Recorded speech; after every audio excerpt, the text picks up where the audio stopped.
Here's a 2023 Toyota Camry TRD.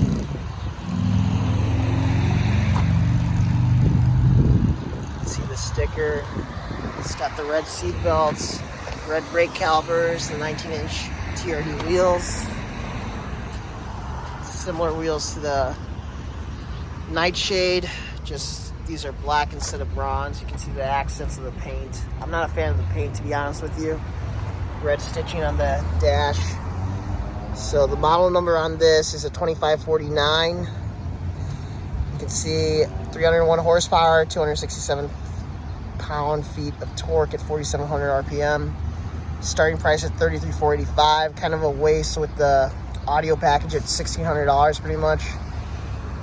Two-tone metallic roof, so you got a black roof. Like I said, this $2,000 package is kind of a waste. I would get the car bare at $33,485.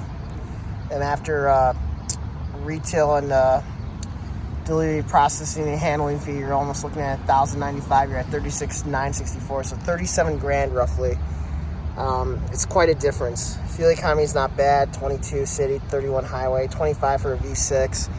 But you know, the hybrids are much more popular right now.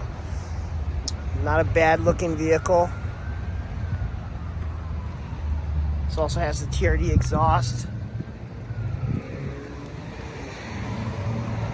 Not a fan of really the spoiler either, but the diffuser I do like. And the subtle TRD exhaust.